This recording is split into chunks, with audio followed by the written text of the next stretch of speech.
G'day and welcome to another slow and steady video here on the channel. My name is Katie and today is July 2nd. Big news dropped yesterday and I felt like I wanted to come on and, we do video blogs on the channel, and I felt like actually let's come on and get a voice out there. And I think as we go through this thing, this is not drawn up by AI, and that's quite evident when I start reading. There's a small report in there as well. But without further ado, let's get on with it. So yesterday, Sony dropped the news, July 1st. Physical disc production ending in January 2028 for new games releasing on PlayStation consoles. So at the moment, this is obviously a statement from Sony. In response to the shifting trends in consumer preference, new games will be released on the PlayStation Store.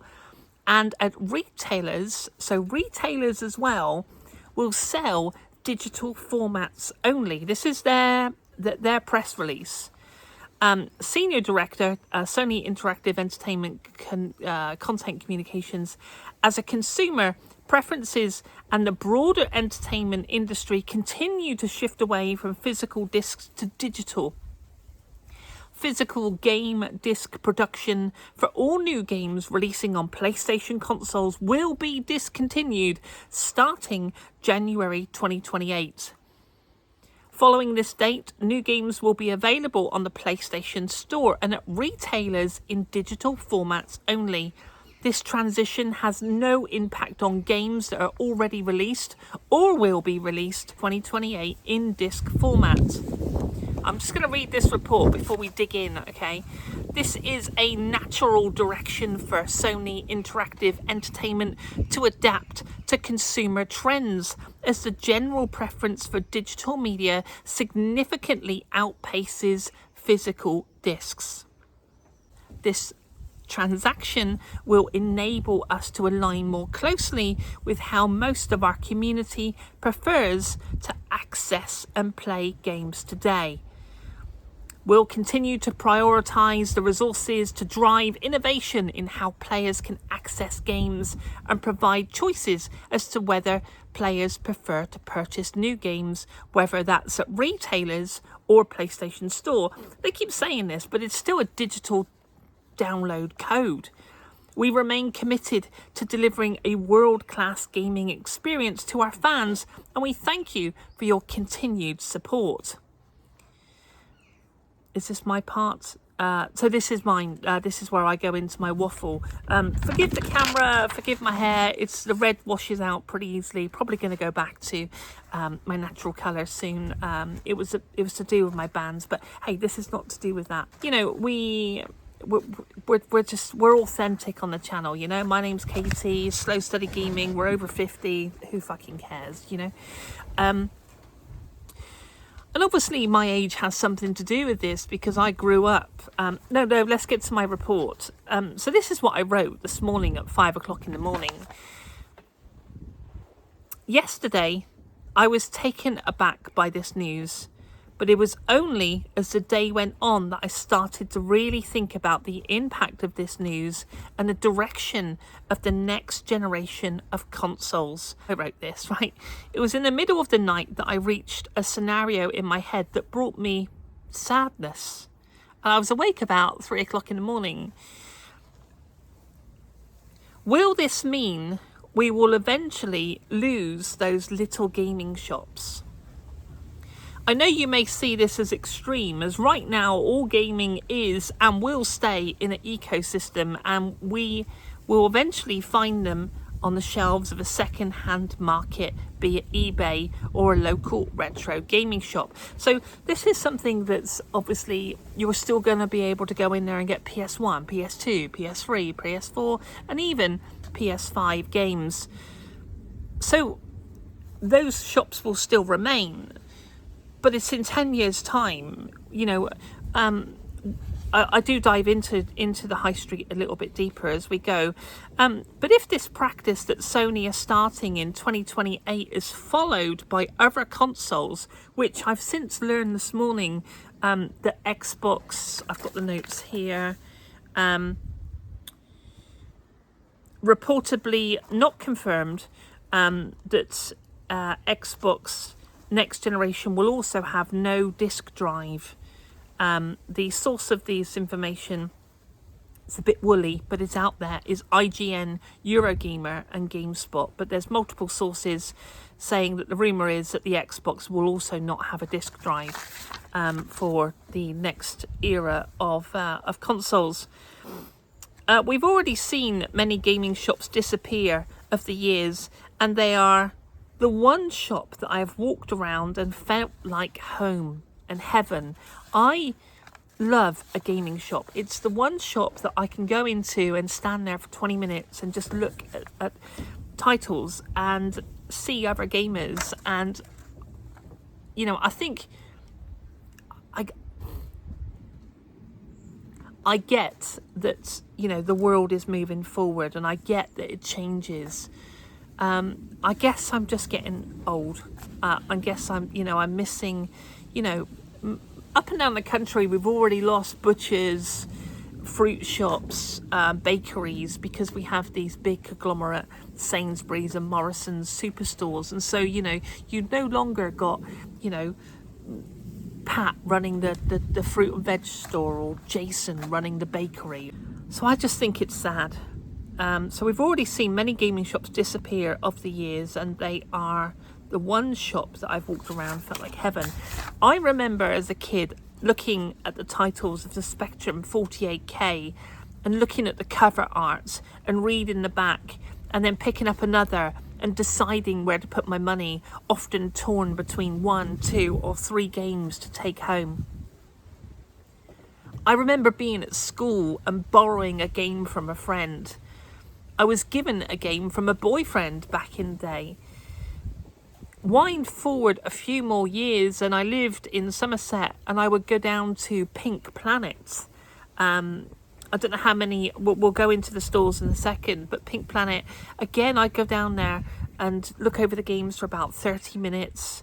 I've drawn up a list of gaming shops that have disappeared from our UK high street. Game, once the king of the high street, hundreds of locations. Game closed its final 3 remaining standalone high street stores in Dudley, Lancaster and Sutton in April of 2026. So not that long ago, after entering administration. While the brand name still exists in concession stands inside a Sports Direct and House of Fraser, it has completely left the traditional high street.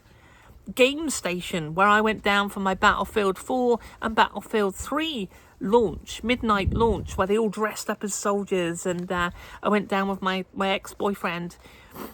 Game Station, I used to love Game Station. Known for its gamer-friendly atmosphere, excellent trade-in deals and vast of stock and retro consoles, Game Station was bought out by Game in 2007 and officially rebranded or closed down in 2012. We've got Electronics Boutique, a massive presence in the 1990s and early 2000s. Electronics Boutique was famous for its cardboard PC, big boxes and generous 10-day game return policy. It was later absorbed by the Game Group. Granger Games, recognised by its bright orange branding and cheeky sense of humour, this Newcastle-born new retailer grew across the north of England and Scotland before collapsing into administration in 2018. And we'll come to the reason why. Future Zone, smaller dedicated game chain in the 1990s, was evidently swallowed up by Electronics Boutique, and Pink Planet Games, a popular independent and regional chain that catered heavily into retro and pre-owned game collectors before disappearing from town centres. And it is the Pink Planet where I actually have another memory. So the general entertainment of high street retailers, while not exclusive video game stores, Woolworths, the absolute capital of budget gaming, Virgin megastores, Dixon's. So I'm going back into my speech now. So when I purchased that game from Pink Planet, I was about 19 years old. I would literally run home. I know I'm a child. I know I just get excited, and I was excited to hold it in my hand and run back home. The innocent time for me is gaming, and it still is in many ways. It has been there always when others were not, and you know, we spoke about that in a members video that I did. Now, I'm not saying gaming is going to disappear overnight, of course not. It's you know, it's a massive business. It's bigger than the film and music put together, but it's changing, and I feel sad about that. As you've seen on the member videos, because I've been rebuilding my retro collection, I also buy the majority of my games digitally now. I have a disc drive on my PS5, I have an Xbox Series S, I have a Steam Deck, but I have a Switch as well, but I've simply been buying them digitally. So this is me being honest. You know, I am part of that. I'm not going to sit here and say I only buy digital. I only buy physical, because it's only recently that I've been rebuilding my collection. But predominantly, the stuff on PS5, I have been buying digital. So I guess, you know, I'm going to put my hand up and say, perhaps, it says here, so this is me being honest, perhaps I too have been a consequence in this. If you are a member, you might remember the story of the woman that I went down to see in Camborne in Cornwall. And we're going to do more of this as well. But a lady who has this retro gaming shop and has for many years, and you know, all her kids would go into school and it would be the coolest kids in the world, because their kids actually, you know, had a mum who ran a gaming shop, and a fabulous place. Do you know, when I was it goes on to say here, when I was in Cornwall looking for coverage of the member videos, I had to look for miles to find like a retro gaming shop. So they are disappearing from the high street. It does make me incredibly sad. So what is digital gaming doing? Well, you know, this is a massive coordinated business strategy by global conglomerates to completely corner the market.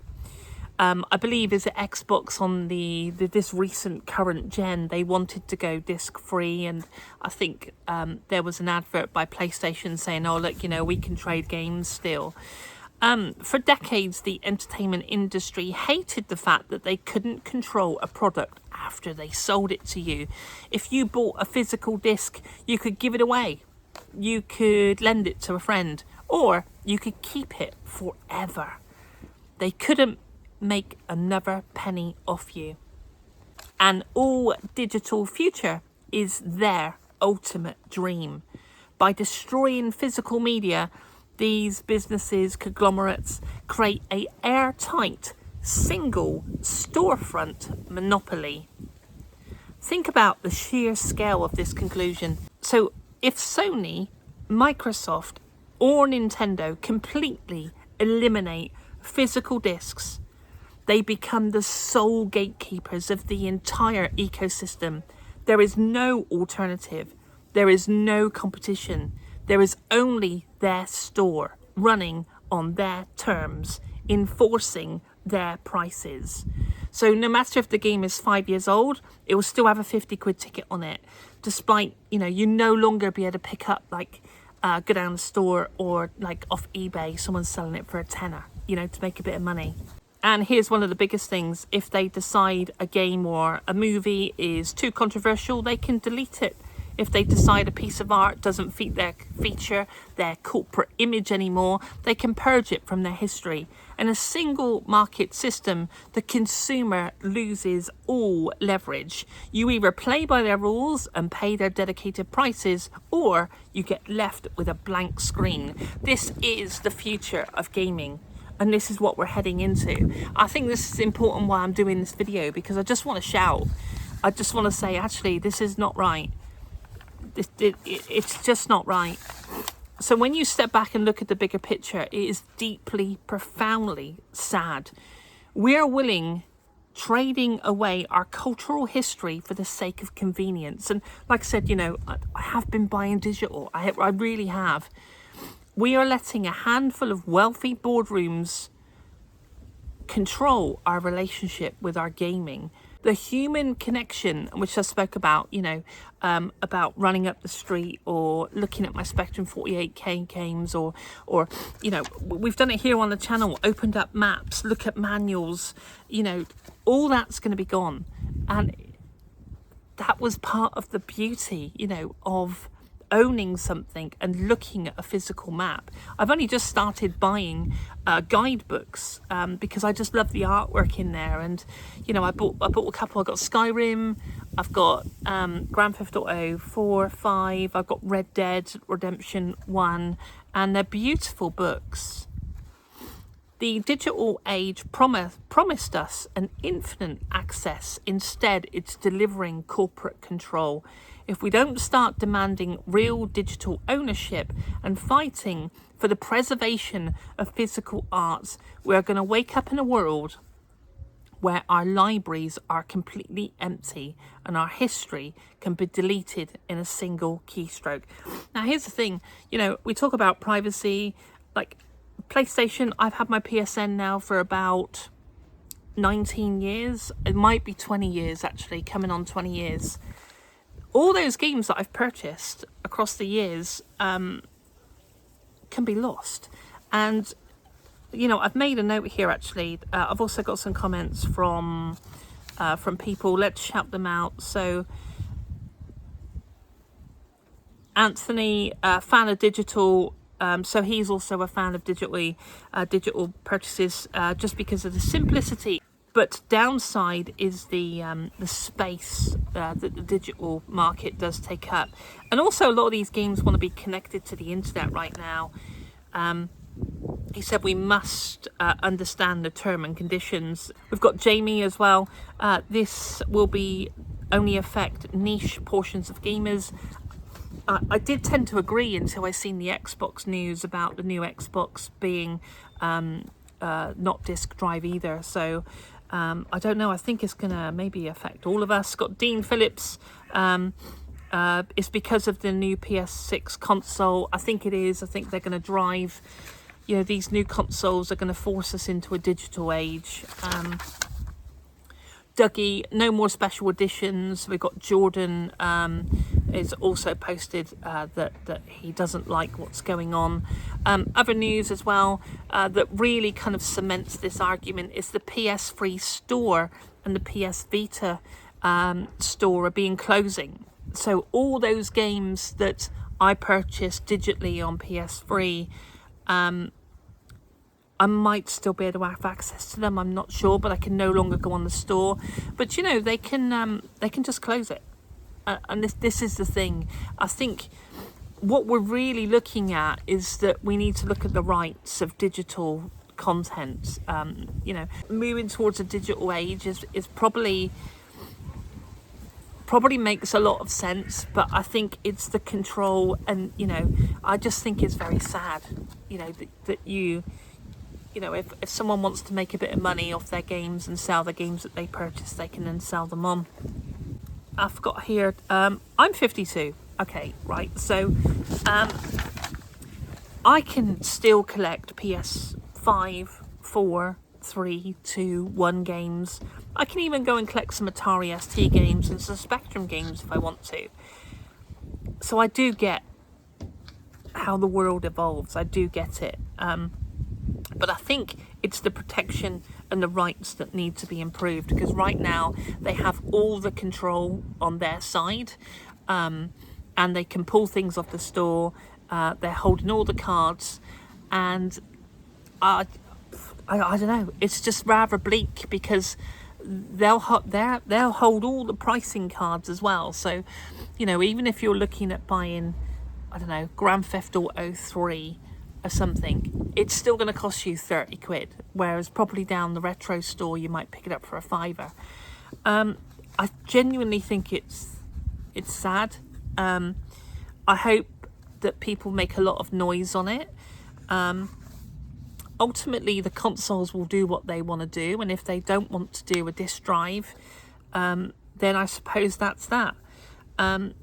I was thinking this morning, I think it was Jamie that said about it, and I said, well, you know, maybe if Xbox do a disk drive, I'll just, you know, move over to Xbox. I don't know what the answer is here, but I know that I'm quite upset about it. You know, yes, I can still collect my PS3, PS4, PS5 titles, but it's just, you know, and I know that I have been the person who has bought digital content on my PS5 because of the convenience, because I can get the game instantly, because the bloody gaming shops are no longer on the high street, you know.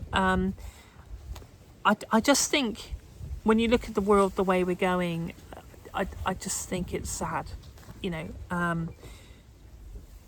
And that's how I feel about it. And I think, you know, I was listening to Happy Console Gamer, and he was talking about his age, and it might just be that it's because I have such a wonderful memories of this hobby and holding maps, and I'm really enjoying rebuilding my collection right now. So I wasn't expecting this type of news, and it's a shame, because gaming is the one thing that I love, that has always been there.